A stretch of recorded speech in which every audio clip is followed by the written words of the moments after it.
Oh my gosh. Thank you. Thank you. Yes. Yes.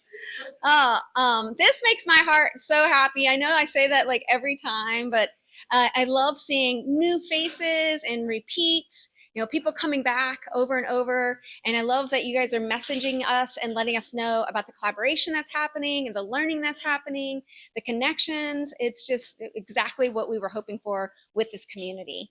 And so, first of all, first and foremost, we have to once think again. Thank you all for taking time out of your crazy busy days to be with us. Thank you to UC for hosting us. UC Research and UC Digital Futures building that you're in today would not be possible to host this event without them in this beautiful space. And then let's thank Seven Hills Technology as they are our sponsor for our beautiful food and our yummy food. Seven Hills, Brad. Yes, thank you. Thank you, thank you. Yes, we have to stay well fed. We don't want anyone hangry. No hangry. And also today you'll see Jeremy is walking around. He's going to take some photos for us. He's also recording and doing video. There is a video and photos from last month as well. So if you missed that, and once you sign up, you're in our monthly e-newsletter. You'll get recaps of photos and video and anything that we kind of shared, any updates going on in our community. So make sure that you are on that list as well. So we also are going to go through and do a little bit of a flow and let you know what the day is going to be like. And we're going to start with some of the things that you guys were asking for. So every single session, hopefully when you, especially the repeats, you see we evolve every time. We're adding new things because of listening to your wants and needs, because this is your community and we want you to continue to give us feedback. And so one of the things that you guys had shared is let us know what happened since we were last together, right? Just a small thing happened. Just a small thing happened when we were together last. Just a little hiring and firing situation with Sam Altman, right? It was just minor. It was minor. Um, and our battery just died. Luckily, we've got extras. And luckily, I can project really well. I'm going to hold it here just because of the video. We want to capture that, right? Some of the other updates, obviously with Sam, and then the other updates was with Google Gemini. Anyone hear that big announcement, right? Google Gemini. But the thing that's such a bummer, thank you. Thank you so much. Well, the thing that's such a bummer about Google Gemini, did you see after they announced this amazing tool? It was all mocked up and it was fake. Wah, wah, right? Like, talk about breaking trust. Please, all of you AI builders that are building amazing, amazing things, give us the real stuff. Even if it's a little baked, right? Like, give us a little something. It doesn't have to be, fully fleshed out. The other thing that I wanted to make mention that I hear often in talking to several communities and businesses is they don't know about Zoom AI. Zoom has AI capability. They just turned it on 6 weeks ago. If you have a Zoom account and it's a paid account, you just need to go turn it on in your settings and it's no additional charge. And I've been an Otter girl for years. I've used Otter for a really long time and started using Zoom AI, and I love it because not only does it transcribe the conversation in the meeting, it gives you a catch me up button if you're late to the meeting, and you can hit catch me up and it'll give you a little summary of what you missed. You can also catch a button that says, has my name been mentioned? So if you're late to the meeting, you could go directly to the transcript and see where your name was mentioned. And one of the things that I absolutely love in all of our client meetings, at the end of it, it gives us next steps. So in the call, if I say, I'm going to send you that report, that chart, that proposal, it will say Kendra to send XYZ and whoever else is in that conversation. So I wanted to make sure you're aware of that as well. So we had Zoom, we had Gemini. I know EU had a big. And we can talk about them more in our open discussion, but another big thing that happened is the AI EU Act. So we can talk about that and some of the implications. I see some heads nodding over here because we'll probably follow suit in that regard. And I don't really have the biggest takeaways from the act myself for today. And then Oh, and then Meta AI, yes, they disassembled their entire trust and safety team, which is great news. They kind of buried that in the OpenAI saga. That Meta AI, oh sorry, Meta AI disbanded their trust and safety team as its own entity, which is not good when it comes to trust and safety with all of these major platforms. Um, and one thing I mentioned at the last AI meetup, so last week I attended the Content Authenticity Initiative Symposium, which was held at Stanford Data Science in collaboration with Adobe. And I know like this year has been like fast and furious and buckle up. It's been a wild, fast ride. I think next year is going to be even wilder. And one stat that they mentioned to me is like next year is our election year, but there's also like 40 plus elections worldwide next year. And there was two different stats. It's either over 2 billion or possibly over 4 billion people, half the people on the planet, potentially going to the polls next year to vote. So that has massive implications just for world leadership, but also if you think about disinformation, misinformation, deep fakes powered by AI, making that at scale, it makes it even more urgent to have standards like content credentials to be able to understand the media that you're consuming, if it's been touched or manipulated by AI or not. So if you're more interested in that, it's the Content Authenticity Initiative, and they're doing really great things to address this. And then there was one other really interesting thing that came from the presentation of I'm not sure if you've heard that AI poisons itself when it trains on its content that it produces. Maybe at the end I can bring up a photo, but there's a thing where, and no one knows why, when you know, these large language models have been trained by scraping the internet. Now they're creating a ton of content. But as soon as that content starts training itself, it poisons it.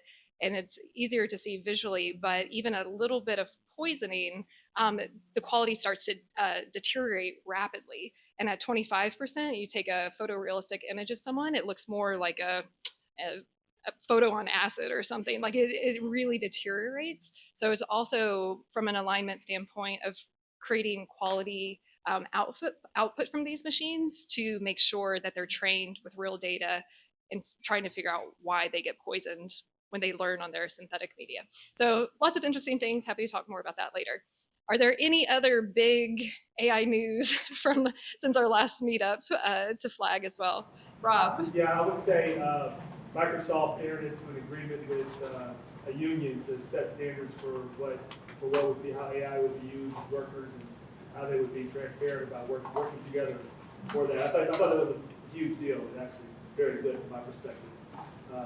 You're seeing actually unions more often than not are the only organizations that are able to set policy with corporations around the use of protection of AI when it comes to creative, the use of, how AI is going to be used for, not just empowerment, but AI can be used for surveillance and things like that, which I don't think people really want that. And the workers, I don't think it's a good thing to do with the workers. But so they're talking about those types of things, so I thought that was a good thing. Awesome. And I'll just repeat it really quickly for those who didn't hear that Microsoft entered into a partnership with a union for protections for their employees on how AI is used. So yeah, that's really great. Thank you, Rob. Any other hot news, big things? I think the OpenAI Sam Altman one probably entered all of our Thanksgiving conversations. Yes. The European Union agreed upon like some sort of AI act. I don't know much about it, but they're going to be probably the first to regulate, right? Because they don't control a lot of what we produce, and they like to make sure they're not being used by it. So it'll be interesting to see how they regulate it and how it flows in the U.S. Yeah, definitely. And I'd love when we open up for discussion, because I think after our last meeting, it was the executive order, and we talked about the implications or if it's changing any roadmap. So I'd love to bring that back up when we open up the conversation. But thank you. And Tim, did you have your hand raised? No. Okay. Cool. Okay. Well, let's keep the show going on then. Is Michael or Khalil, anyone from Nichefire I'm trying to look at faces. I don't see Michael or Khalil because I was going to let you guys set up. They might be stuck somewhere because I was going to let Nichefire set up. I want you to see their tool. It's absolutely amazing. So while we're do that, we'll talk about a couple of use cases, very, very basic things, because that was some of the feedback you guys gave. Like, hey, some of us in the room that are AI curious, we just want some little easy use cases. So show of hands, where am I AI curious? AI curious, right? Be loud and proud. Good, good. All right. And my AI users, right? My AI users, right? I call us dabblers, right? We dabble. And then AI builders. Where are the people building in AI? Look at that. Oh my gosh. So cool. So cool. Love it. All right. So that's just really helpful. We always do this so that way we afterwards, we're through our material and you can talk about and be able to interact with each other and ask each other's questions. You kind of know where each other are in their AI journey. So that was really helpful for me. So thank you. So just a couple of use cases in the businesses that we're working with is sales, right? Business development, any content, proposal generation, email follow-up, how to overcome objection, negotiation role play. I actually did that the other day inside of it using negotiation role play. I said, all right, here's a scenario, because I knew they were going to come back and not take the full price. And I wanted to be able to arm myself with what was going to happen.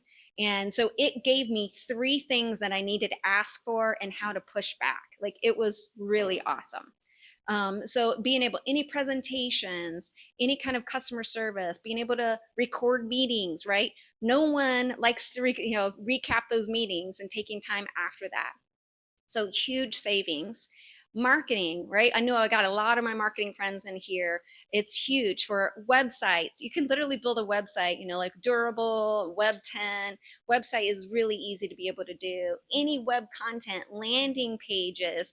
I built a GPT called Landing Page Critic, and it's so fun to play with. So going in and be able to dive into that. E-newsletters, on and on and on.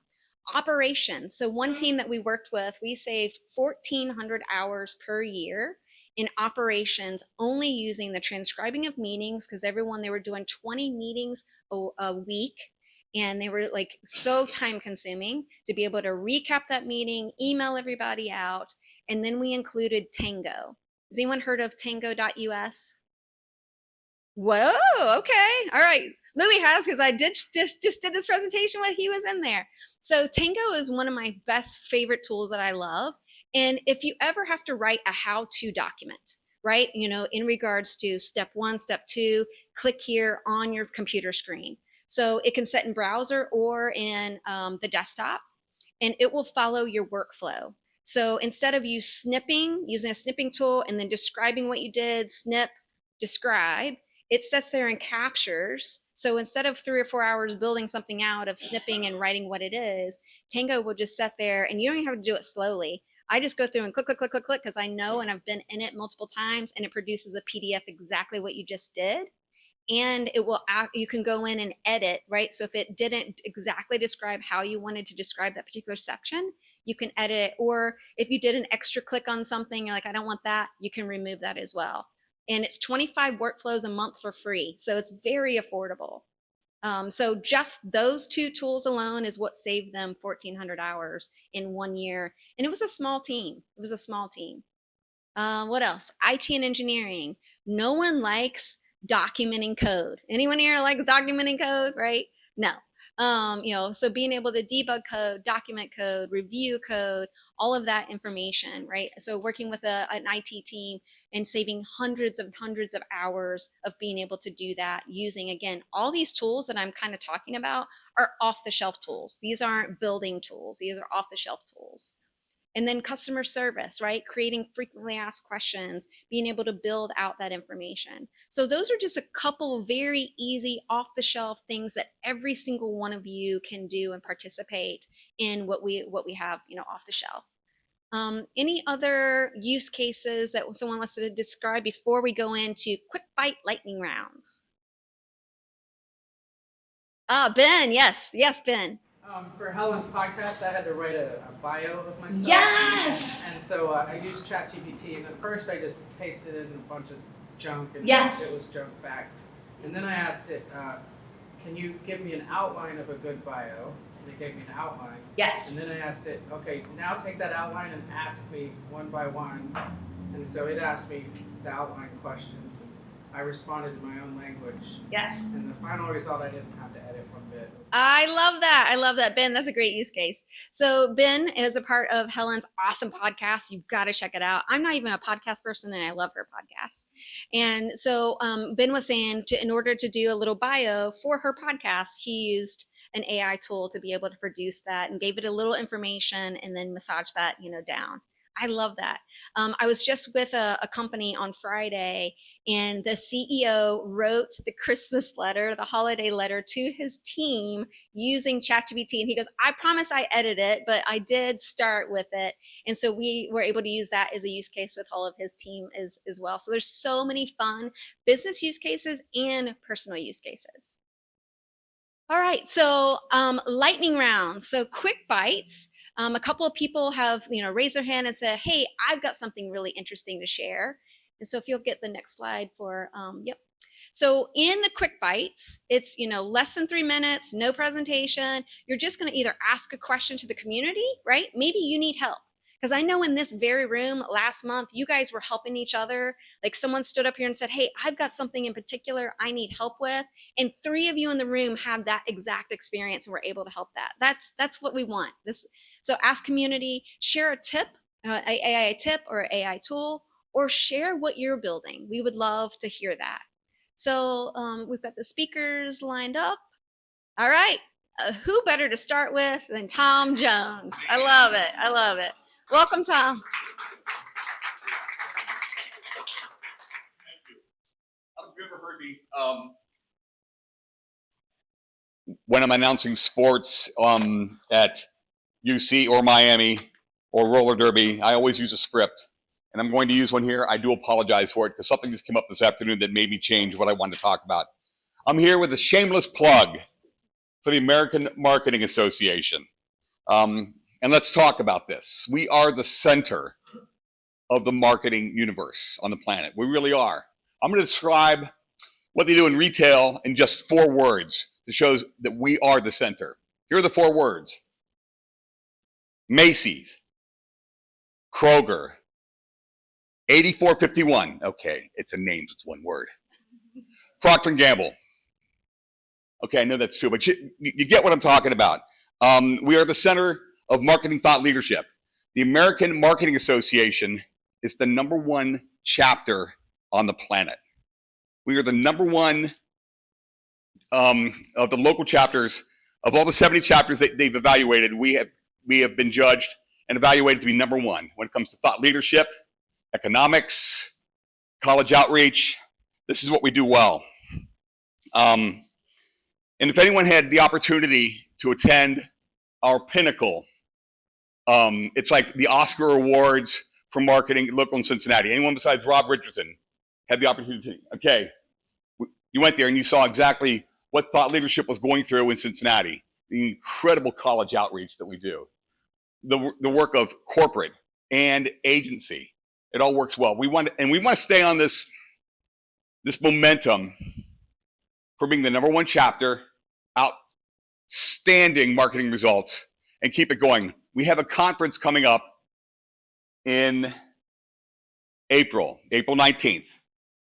And this is where I'm going to ask for help. Every year, the AMA in Cincinnati has a conference on the customer experience. And there's nothing that wraps itself around the customer experience more than AI. So we're trying to present an entire day at the National Underground Railroad Freedom Center, the Customer Experience Conference, what's wrapped in AI. And this is what I'm shooting for. I'm shooting for thought leadership. If anyone wants to present their content or understands how their content works well with the customer experience, I'd love to talk to you. What I'd like to put together is I'd like to put together an advisory board.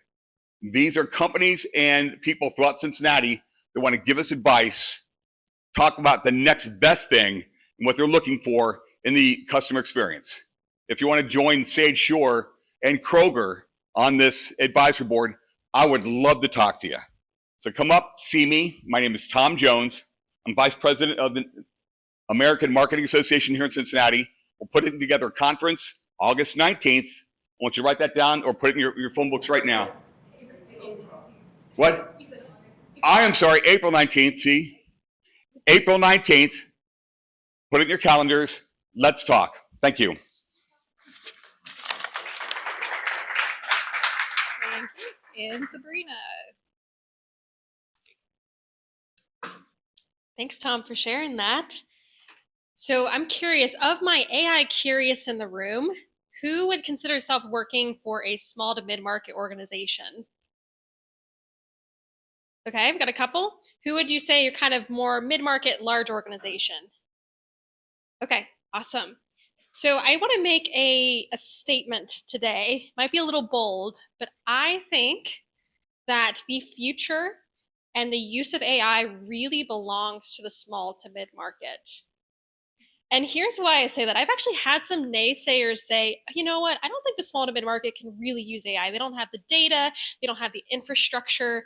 I want to challenge that today.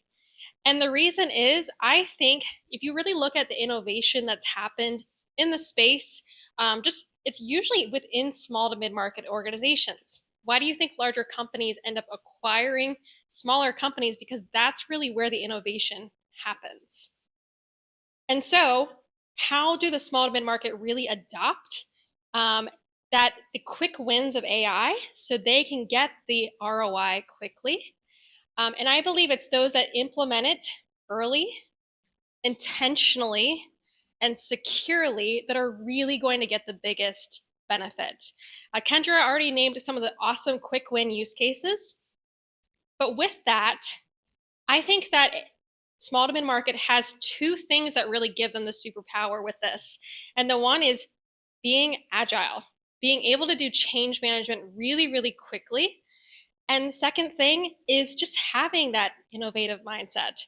So in a lot of larger companies, I've seen that they're using AI usually within their tech stack, their data set, their product development, but it's really hard to kind of switch the turn the whole organization to kind of get all of their people using it. Where in smaller organizations, and by that I usually mean between 30 to 1,000 employees, you're implementing it across their entire organization: sales, marketing, HR, leadership, IT, and so on and so forth, very, very quickly. Not in like years, but in months or weeks. So for those that have been wondering, you're like, am I really technical enough, or am I really able to do this? You can do it. I just want to encourage you in that. And if you guys have questions about some of those things, so if you're AI curious and you're like, I'm a small mid-market organization, this has really been on my mind, come chat with me after. Or I will say, if you are an AI builder and you are really passionate about the small to mid-market too, I would love to chat with you, because I really believe the future of work belongs to the small to mid-market. So I'm Sabrina Donnelly. I am the co-practice lead of Secure AI at Cybercastle, headquartered right here in Cincinnati. Feel free to write my name down, come chat with me. Again, Sabrina Donnelly, co-practice lead of Secure AI at Cybercastle. So thank you. Thank you, Sabrina. James Grote. And as he's walking down, we do have a LinkedIn group to join, and also a directory to make it easier to connect with people outside of today, which we'll share links on. Hi. All you. Yeah, I'm James Grody, and I've been developing iOS apps and Mac apps for quite a while now, and I'm just getting started with AI apps. I'm the founder of brainfever.ai. Show of hands, how many people are interested in or doing AI music? Couple people, good. So one thing I'm working on right now, my little project, is songbot.ai. It's an app where you can enter an idea like, hey, somebody's birthday is coming up, and using chat, it'll write the lyrics for you, and then it can create the vocals for you and mix that with music, and then you have an instant little music video personalized to somebody. So this is just an idea I'm playing with, and I just thought I'd share it with you, songbot.ai, and I'd love to hear any feedback. It's a quick, fun way to make simple AI music. That's it. All right. Very cool. We were, yes, Jesse Kegley. Going once, going twice. Carl. I saw Carl earlier. We're thinking about doing a holiday theme, but maybe we could use song by AI for a CincyAI holiday song. There you go. Hi, everybody. As I promised, whenever I'm in town, I'm going to come back and give you all an update. For those of you who were not here last month, Carl Frake, I am the founder and leader of what's called the Cincinnati AI Catalyst, which is associated with Centrifuge. And just real quickly, again, the mission of the Catalyst, it's a consortium focused on improving the lives of people in the Cincinnati region by providing a coordinated, collective artificial intelligence capability committed to responsible AI that enables new products and services, attracts capital, creates and preserves jobs, develops and inspires skills, and provides a trusted source of AI-related communication and education. So what's happening with that consortium is that we've focused on two different priority areas, one of them being education and training, specifically a pilot related to reskilling. And the second is getting into the fundamentals of responsible AI around use cases that are important specifically to the greater Cincinnati region. And so there's going to be some activities going on associated with moving those from concept to actual pilots. So the ask that I have for this organization is I'm looking to get learning from customer base. And this is such a new and broad expanse, as everybody knows, that the fundamental question of who is the customer is a very broad question. And so what I'm going to be doing is having 15-minute customer sensing sessions at a one-to-one basis. And so my ask is I would love to talk to literally all of you. Obviously, we're not going to do that super quick, but this is a long process anyway. And so I can be reached at carlf@centrifuge.com. And what I would really appreciate if you could reach out to me, and I'm going to hang around after the meeting as well over here in the corner. To be able to set up just a 15-minute Zoom conversation with you, and there'll be some, specific questions, but it's to really understand how you see your role. And some of you may say, well, I'm a provider, but I think one of the things we can all ultimately recognize is that with something that's fundamental as AI, that we're all a customer in one way or the other. I'm just trying to start to identify what the themes are related to customers. Thank you. Thank you. And Greg, we have Greg. There you go. Wow, thank you. What a crowd. I missed the last one. Was it this big? These girls are killing it. I'm blessed to get up here and be to share the flair with these guys that are a lot further than me and wider. I'm very pragmatic in mind. We've been teaching on AI in workshops weekly, and we teach marketing uses. So we spend a lot of our time in the text chat GPT, which has come a long way. And for those who don't know it, this is when to get your pencil out, AIPRM. So we know that garbage in, garbage out, the better your prompts, the better your output. And of course, you have to refine it. So these are a couple of the real simple things. I'm glad to see the curious here. So we had all of these different levels. I spend it all the time with people who are getting work done in the session. We all needed help, and virtuals were okay, but they were hard to control on their time and their factors. And so now for $20 a month, you've got a VA, you have a marketing team. The last thing I'll share is this is, it's not the only one out there. It's a great one to spend time with.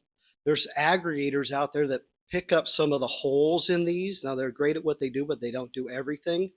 So there's one called magi.co.com, and it lets you pick whether you want to use GPT 3, 4, Claude, a couple of others. So if you want to get a sense of what these other ones give you an output without buying them.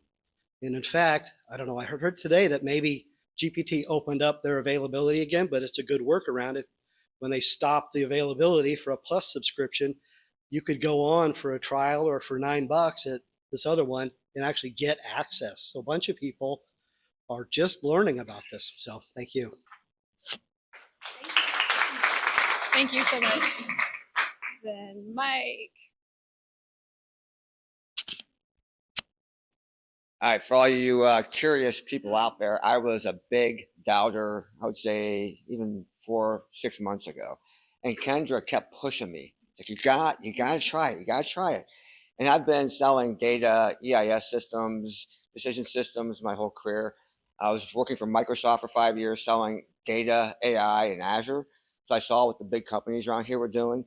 I spent the last 5 years at Palo Alto Networks. They're big on security, data, automation.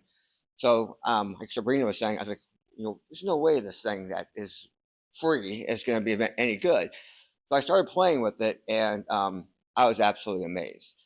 And for all you curious people, I see it as an assistant. So I've been in sales my whole career. I've been doing sales consulting, sales coaching. One of the startups I was working with recently, helped them build their business plan, target market, all these things that the competitive information. They're like, how do you get this? And it's like you ask it the questions. So the way I looked at it was, I'm more of a Sherpa now.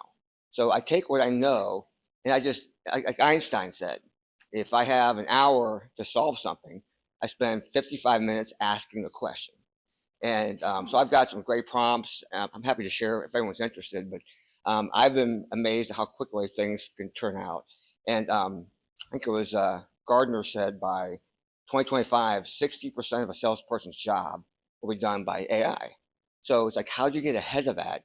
So you're a thought leader. If you're an expert, all the data is out there. So how could you take that data and that information and change the way people think?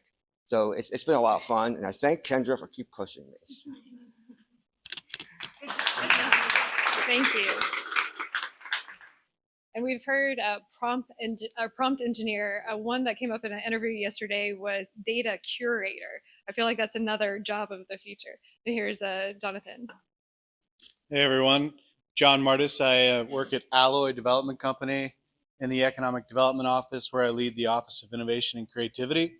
We also have the Growth Lab for startups, where we've had 350 companies go through morning mentoring through our partnership with the Queen City Angels. And so I know a lot about startups and a lot about innovation. I also have a side hustle called Give to Get, which is a AI-driven crowd recruitment and talent connection marketplace, enabling anyone to monetize their network by referring people into jobs at half the cost of recruiters. I have a question for you. So, show of hands, how many of you landed your job by way of job board or submitting your resume before talking to anyone?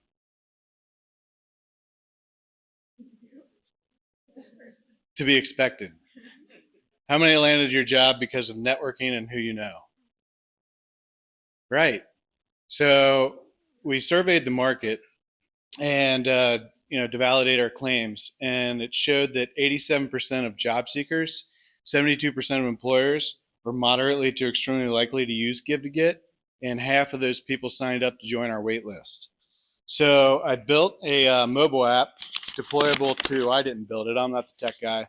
I hired somebody to do it, and to deploy we built the app. You're able to make connections, send messages, refer people for jobs, and but there was no intelligence inside the platform. So at the end of that 1 year stint, I had to find the successor for that developer, and I put a AI, artificial intelligence engineer post on LinkedIn, and in 3 days I had 108 applicants, did 40 interviews, and said, I'm going to build a dream team, but I don't have money to pay them. And so I said, all right, we'll start off with 12, and we won't end up at 12 because life happens. But we've had 6 data scientists, artificial intelligence, or AI ML engineers working for the last 2 months to build without getting paid. And so I'm pretty excited. These are computer science graduates, recent graduates, and the idea is let's raise capital, I'll pay you, bring you on full time. So they're very excited. I'm very excited. But so we have users on our platform and we have customers. The users are networkers. These are essentially fall into 2 different categories, job seekers and connectors. Connectors are gainfully employed people who love to network and help others. And so landing your best job or landing your preferred job is about who you know and about culture fit. Studies by Yale University and the Bureau of Labor and Statistics showed only 15% of jobs are landed via job board, 85% are landed via networking. So, and for gainfully employed networkers, we make giving referrals simple. So it's a new altruistic platform enabling anyone to monetize their network and find their ideal job and get paid for helping others do the same. And so networkers vet you and get paid to introduce you to employees and hiring managers. And we're building AI recommendation systems to generate strategic connections amongst users and to get matched with networkers based on common interest, personality, and values, core values. And we're using AI to produce, building AI to produce profile alignment and generate icebreakers for networking efficiency among users. And we're leveraging AI to make introductions for the users in which users can receive 6% of salary for a hired referral. And then one other cool thing that we're doing is we're doing tag by give to get, which you can tag people and you can receive a part of whatever they produce on the platform as far as referrals that result in hire.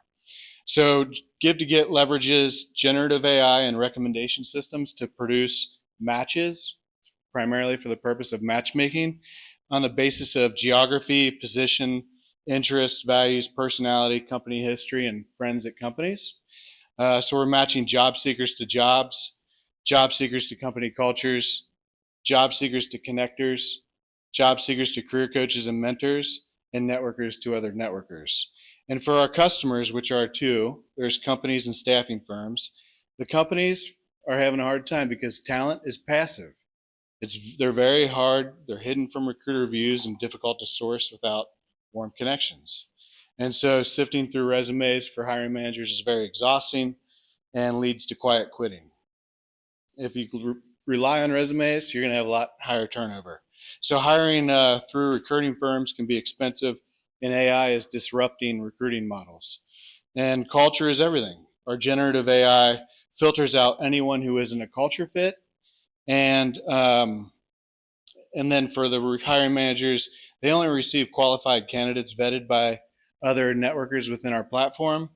And we're really encouraging them to embrace automation. So at half the cost of traditional recruiters, that's all they have to do is reply to qualified candidates and agree to interviews, right? We do the heavy lifting. And then for staffing firms, we scale nationwide by unlocking and monetizing dormant databases. We're telling these staffing firms to stop searching their database and start talking to our AI concierge. That we transform these inactive databases into thriving referral communities that crowdsource hires and scale new names by added to their database and place sourcing on autopilot and scale hires while minimizing payroll.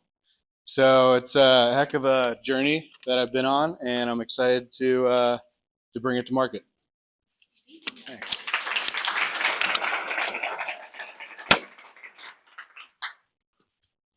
Thank you, John. And then come on up. Thank you. Thank you. So some familiar faces from last time, and I see some new faces too. So I'm gonna go through what I basically said last time. So I am Prajwal, and I have a company called Quals. It is a qualitative research co-pilot. That's the tagline. But what it does is the platform creates an AI agent specific to the product or service that you have, and it does so automatically by sensing sort of your social presence, web presence, or any kind of information that you give it. So now you have an agent, and that agent can do conversations on your behalf with customers. Now you might say that, okay, why would I want an AI to converse on my behalf? Just going back to Carl's example earlier, right? So Carl wanted everybody to have like 15 minutes on his calendar, right? So if you go with like 100 people, so that's 100 times 15 minutes, and then all the back and forth for scheduling, right? So that can be 3,000, 4,000 hours, right? Or yeah, something like that, right? So it's a lot of time. So what this allows you to do is like to have a link that you can share out to people, and then AI knows your objectives and it does the conversations on your behalf. And not only that, the hardest part really is to read through all the conversations that happen, or even try to remember it and see what kind of themes really came out, right? So AI is really good at parsing through large amounts of data. So it does that on your behalf on the other side, right? So that's the technology. Two kinds of heavy lifting from the AI side. What I'd really like to see or talk to is like people that do surveys or qualitative research of any kind for your product or business. I'd just love to talk to you to see if this can be helpful. I also have some grant money for pilots, so it'll be a win-win. So. Awesome. Thank you. Thank you. And Steve. Thank you. Steve Farsing, Prospect Stream, Chief Product Officer, first-time caller. We're a startup, about 2 years old. Although our product's about 15 years in the making. We have a brilliant team, developers, salespeople, the whole lot. But we're missing one big part. We're missing the brilliance in AI, and we are an AI company. So what do? We are sales automation. Now we've all heard the ubiquitous term CRM. Well, CRM is a spreadsheet online. We've been talking about ChatGPT. Well, in sales, that'll add about 10% productivity at best. It's an excellent tool. I love it. I use it. Where the big opportunity is in process improvements.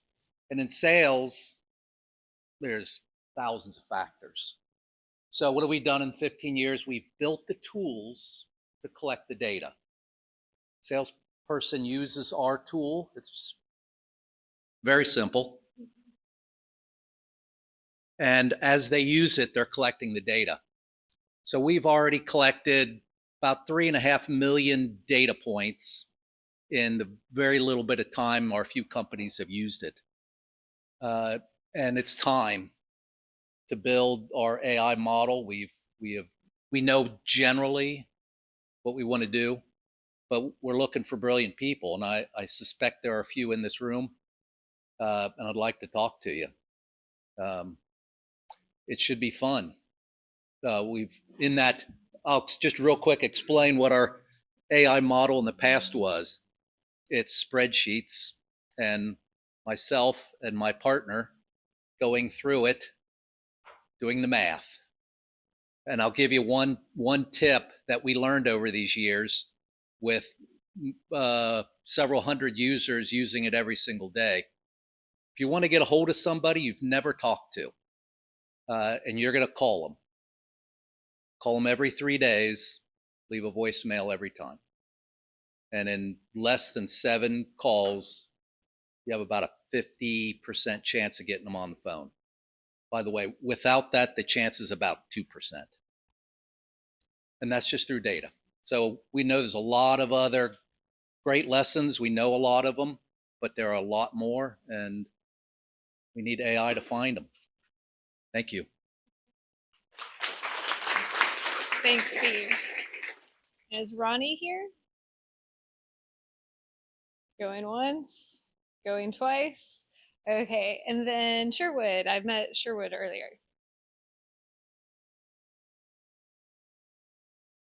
There you go. Hello. I'm having huge imposter syndrome right now, but that's okay. I'm curious, and I'm a user, and I'm hopefully going to be a builder someday. So I have been in the business world for 30 plus years. I'm in branding and marketing, and I'm also been married 27 years and have 4 children. And just this past May, I had this huge aha.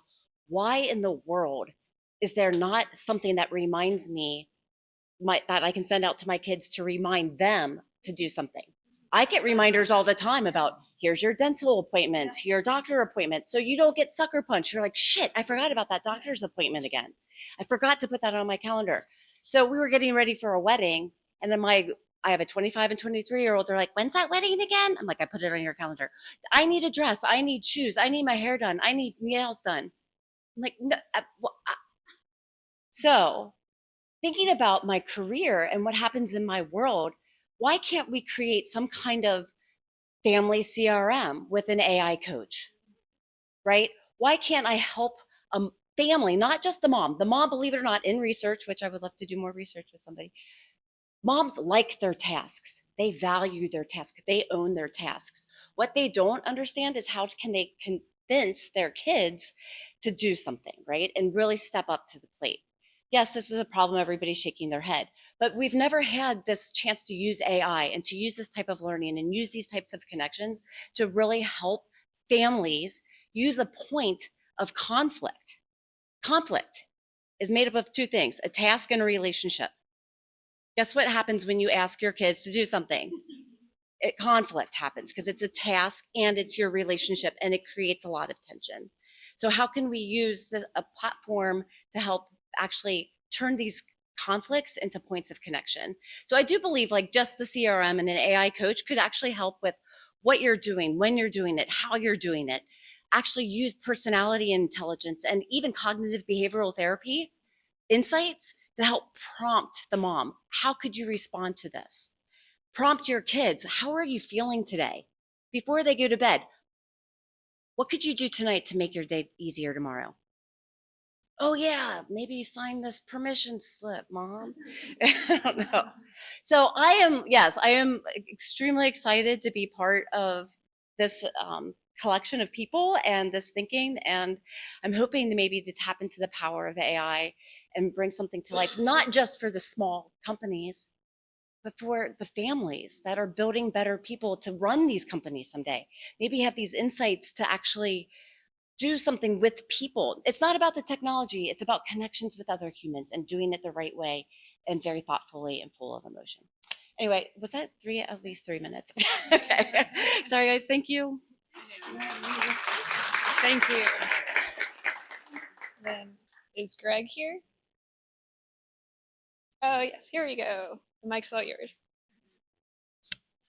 Hi, I'm Greg Forte with Alloy Development Company, and so I work for that same company that Jonathan Martis, who just shared a little bit about his work. We are a unique nonprofit organization, Alloy Development is, and I wanted to share a little bit about that, and then I'll tell you why I'm curious about AI. But we're a nonprofit organization, but we generate revenue. And so we have 3 different departments.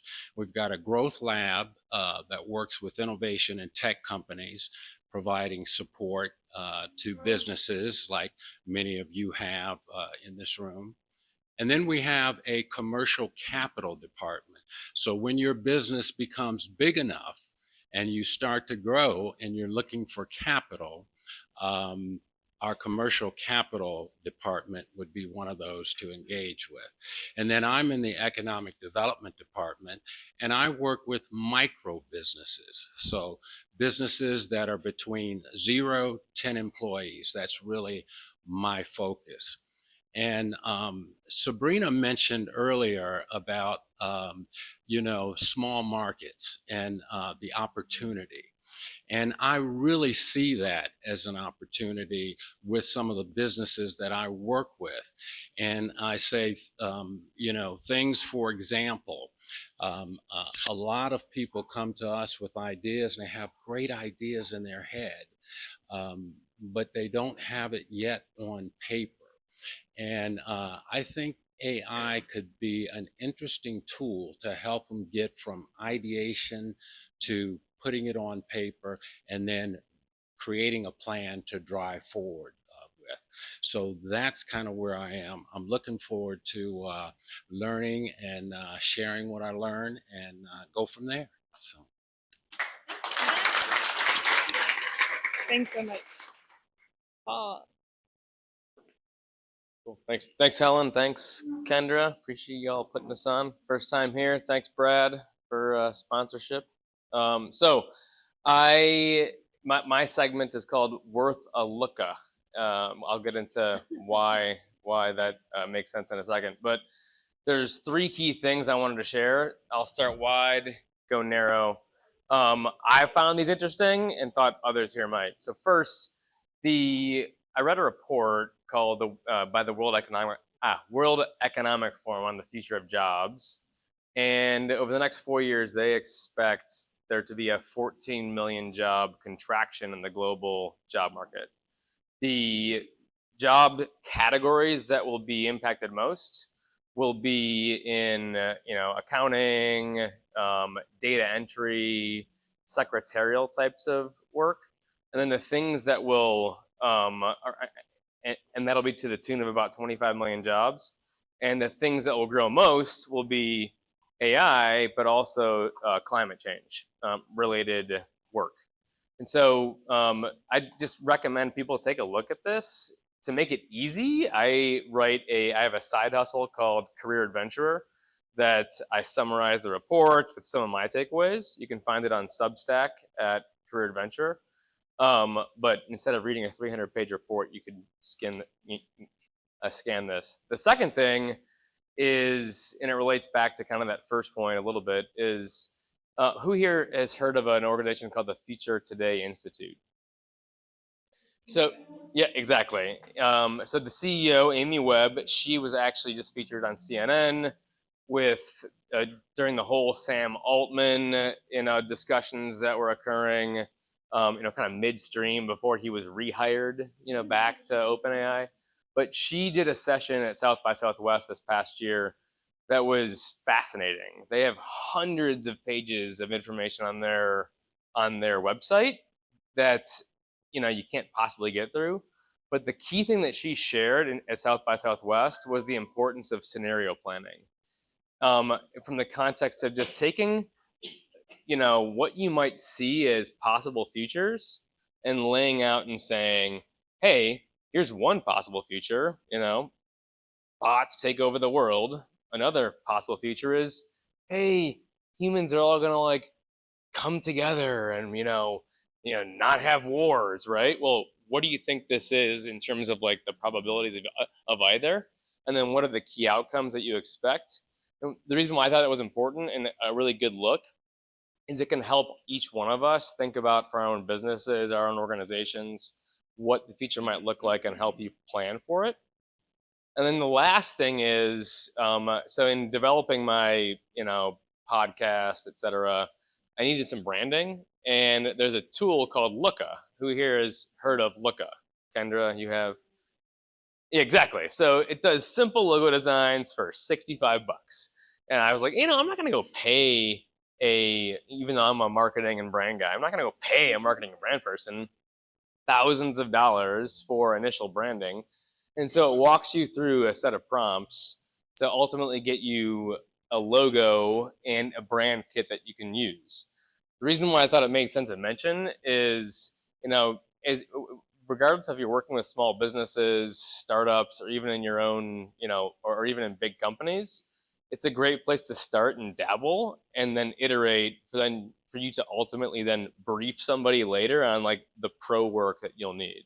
So anyway, I just thought these things were kind of cool and worthy of sharing with all of you. You can find me on LinkedIn. Happy to connect. Love networking. So appreciate it. Yeah. Thank you. And is Christian here? No. We also open up to the floor for anyone who wants to do a quick bite who might not have signed up. Oh, come on up. And I will say I got to see Amy Webb at South by this past year, and she is phenomenal. And her whole presentation is online if you do South by Southwest 2023 or 2020. Yeah, we're in 2023. 2023 Amy Webb. Highly recommend it. And they go into Web3, all sorts of different spaces and technology. They have a cool matrix. Yeah. Cool. Jared, come on up. All right, how's it going, guys and girls? So I always hate when people bring up what they learned from their fathers. This is my own personal die a hero or live long enough to see yourself become the villain moment. When I was younger, my dad anyone here seen the movie Pulp Fiction, by the way, back in the day? Okay, so my dad, best I can describe him is in sales, he was like the wolf. You deployed my dad when everything was going wrong, and he was there to clean up the bodies. One time he actually was getting sued by a vendor, and he came home with a bigger contract. He was that kind of dude that could say anything, do anything. And I really wish he would have taught me useful things like how to shave or any of these things about, growing into a man. Instead, he taught me sales techniques. He would say things like, Jared, if you step in front of a parade, only the first block knows you weren't the leader. Thanks, Dad. I'm like 5. Another one that's really useful is, Jared, you have to change the game. You're not going to win playing someone else's game. You have to make them play yours. So I was going to come up here and tell you all about what I'm building with AI and a bunch of all that cool stuff, but seeing how many people are ancillary AI adjacent thinking about it, instead, I'm going to give you a superpower.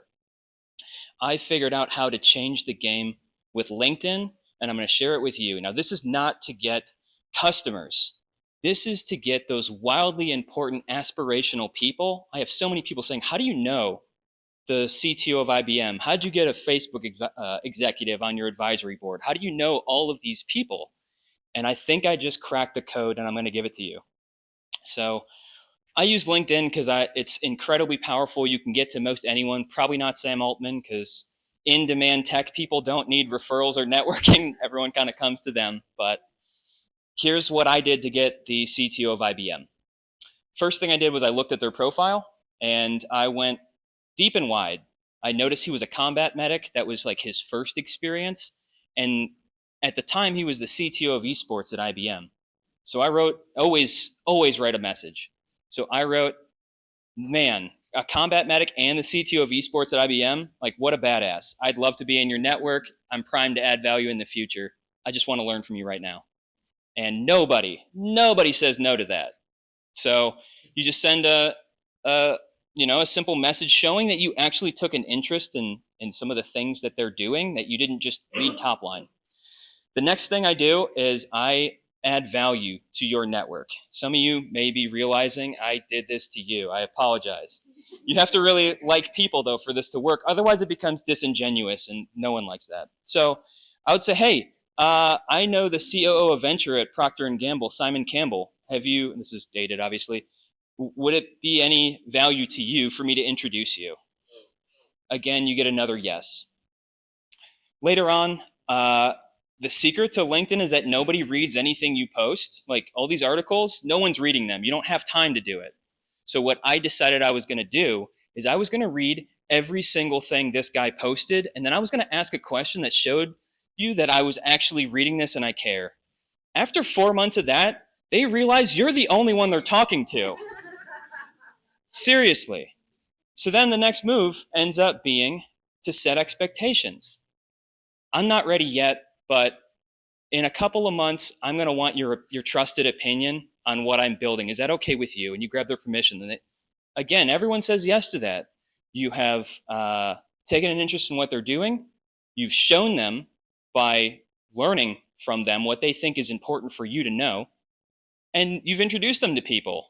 Now you've set expectations. I'm not ready yet, but I will be soon. Can I count on your ear? And everyone says yes to that. And man, 2 whiskey meetings later, the rest is history. That's how you change the game in networking.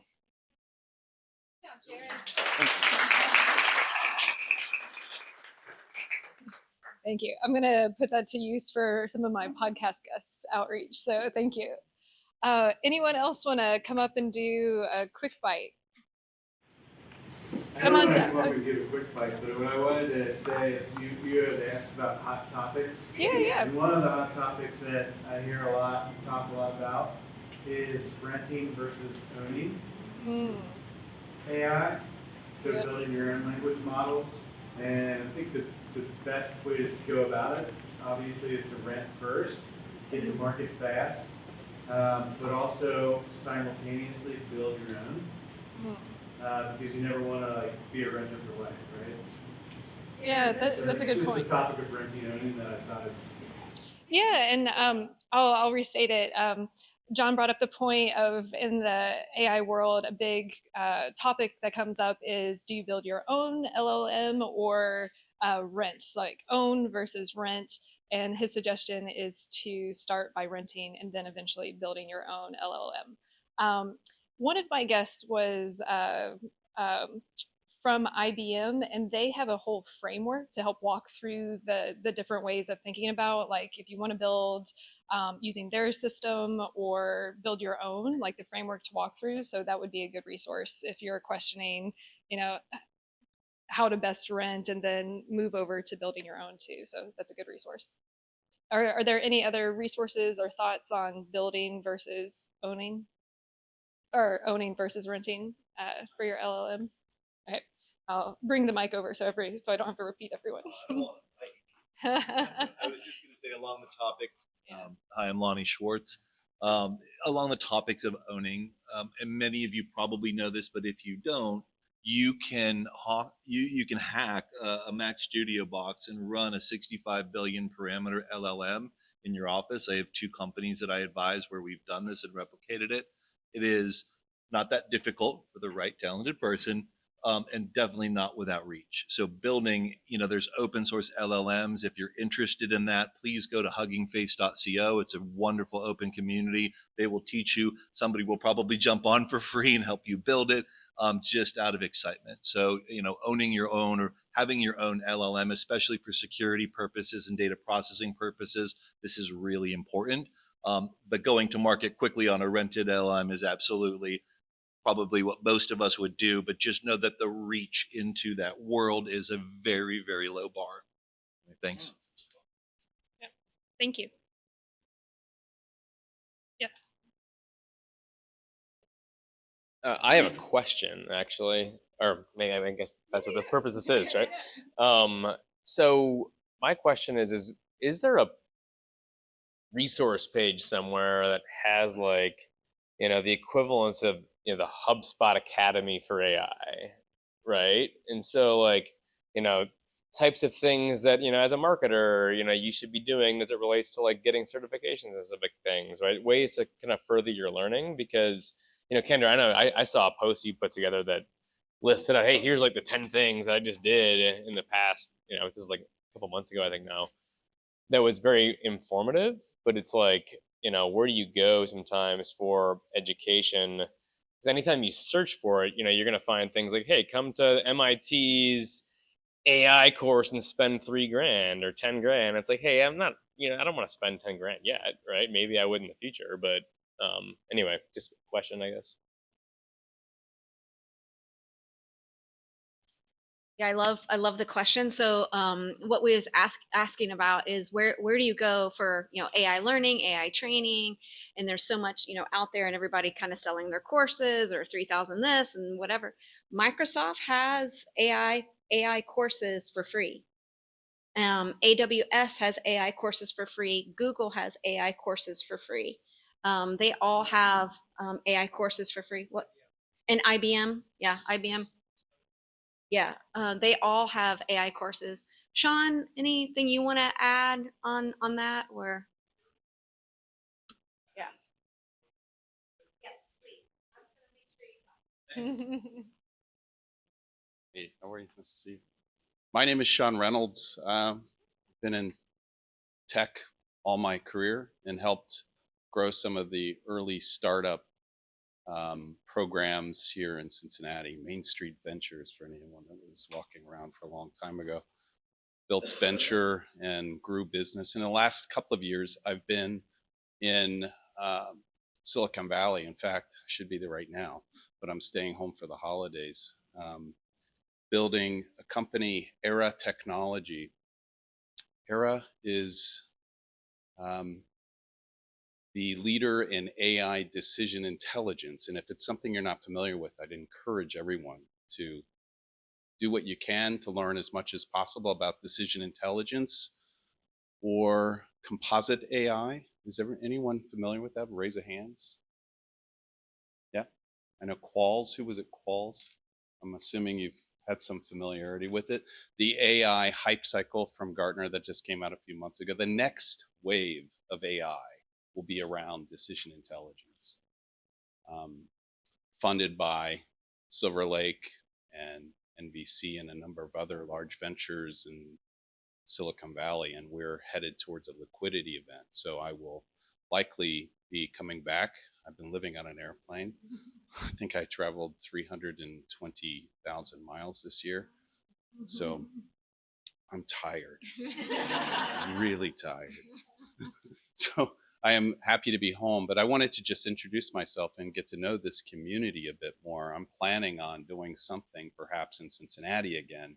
I built a couple of startups, raised some funding, helped others with Main Street Ventures. I think we had close to 40 companies that we helped bring funding years ago. So Sean Reynolds, sreynolds.513@gmail. And I'm assuming we have a network that we can all connect with. So I'm looking forward to being part of this community again, back. So it's good to see everyone. Thank you. Thanks, Sean. Yes. Back to this question, the Partnership for AI website is good. It's got a good diversity of new and technical, it's got some good resources kind of backed by some of the early founders. So that's a good resource as well. Yeah, thanks. I used to ask Kendra, how do you do this? She goes, ask chat GPT. So, so somebody will ask something on LinkedIn, I'll read the post, and they'll say, you really do this, this, and this. And they go, okay, so if I was an expert in this, this, and this. How would I go about an outline for a course? It tells me an outline for a course. I go, okay, that second part, give me a script for it. So you can actually, or a prompt that would help me do this. So it gives you a lot of stuff back, and you can tell whether it's good or not by reading it. But again, that was Kendra. Well, just ask chat. Very good at it. And then Don mentioned Partnerships for AI, which they actually do a lot of coverage of policy and the content credentials too. So they're a great resource. And then there's actually a great organization in Cleveland, the AI Institute for Marketers, and they do a lot of great content around AI and marketing specifically as well. A great podcast that does a really good news roundup. Yeah. Yeah. So those of you that are thinking about building something in AI, I have a really big need that I suspect a lot of people have, and that every new AI tool that I go to use, I have to clear their terms and conditions with my legal team. And on the face of it, that is something you'd think like, oh, how could any company survive if they have something where they could own the data you're using for it? But that stuff's out there. And so there's a ton of tools that I'm really gun shy because I can't spend $100 to $300 every time I find something new and cool that would make my life a lot easier. I just don't have the budget for it. So if any of you are out there that are thinking about something that would be really useful, you could probably get deep market saturation almost immediately, just having something scrape terms and conditions, show you what to look out for, what are red flags you want to go talk to a real legal team about. But yeah, so. It will tell you. It will. Yeah, Kendra said upload to ChatGPT, and also for releases with technology to clone your voice and your likeness, that everyone should be paying really close attention how when you sign waivers and how your likeness is going to be used. Sabrina. So just quick response to that. That's actually something, it's the secure AI piece. That's what a lot of people are wondering about. They're like, okay, great, I'm using this now, but where the heck is my data going? So let's chat more about that. That's actually something we're topping a lot in. I had one more, this is an interesting point to bring up. I remember, I think one of the earlier speakers brought up the responsible use of AI and specifically about reskilling talent. So this is more something to think about. It's maybe more a passion area for me. I've been talking to some people and I said, well, I think AI is going to be used, it's going to be doing incredible things, but it is going to create somewhat of a interesting divide of kind of the haves and the have-nots, especially people that are having more of the soft skills and more of the client interaction and more framework, more strategic thinking, because a lot of the expertise, the information, it's all out there. So if you guys ever have are interested in exploring that topic of reskilling. What is the next kind of workforce? Not just, hey, how do we use AI? How do we think about it now? But what are people going to need to start learning from a new hire perspective? Not even 3 years from now, like literally next year. And how do also from a community standpoint help to foster some of those things too, because people that do grow up in better environments or they've learned those skills, they're going to kind of have the edge in those things. And so I think it's going to be really interesting to see how to empower more of communities to learn those types of skills going forward. So if you guys are ever interested in that kind of topic as well, in addition to small mid-sized business, private AI, or just reskilling, that's a fascinating topic. I love to chat with you guys about and pick your brain. So thank you. Okay, I haven't looked at my watch in a while. Oh, we have one more. Oh, okay. Really quick. Yep. Another shameless plug. Yeah, it'll be fast. Shameless plug for that World Economic Forum report is that like there's about 40 pages that talks about reskilling as it relates to how companies are thinking about it, where they see gaps across the workforce, not only at the managerial level, or the analyst type level or entry level, but also at the executive level. And then how there's a massive disparity between course content that exists on specific channels versus where the skill needs will be, right? So, anywho, that's it. Thank you. I think an interesting thing.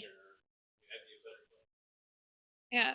An interesting thing that I heard from Julie Balke, who's a local career coach, transition coach here in Cincinnati, is that middle managers are the most miserable in corporate America because the executives, they're having to answer to them and then also manage, but the metrics that they use is time. So they're time managers, and that metric is really out the door in terms of efficiency with AI and just the value and how we pay people. So middle managers who manage people's time, I think in the corporate world, that's something to think about.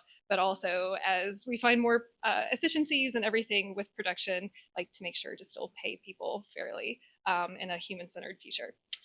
Okay, so that went over kind of quick. So I'll go through the next slides kind of quick. So we have time for networking because that's why we're here. Super, super excited to announce that the UC Digital Futures is officially partnering with us to sponsor the space all of next year. So we have all 12 dates already locked in for 2024. So yay.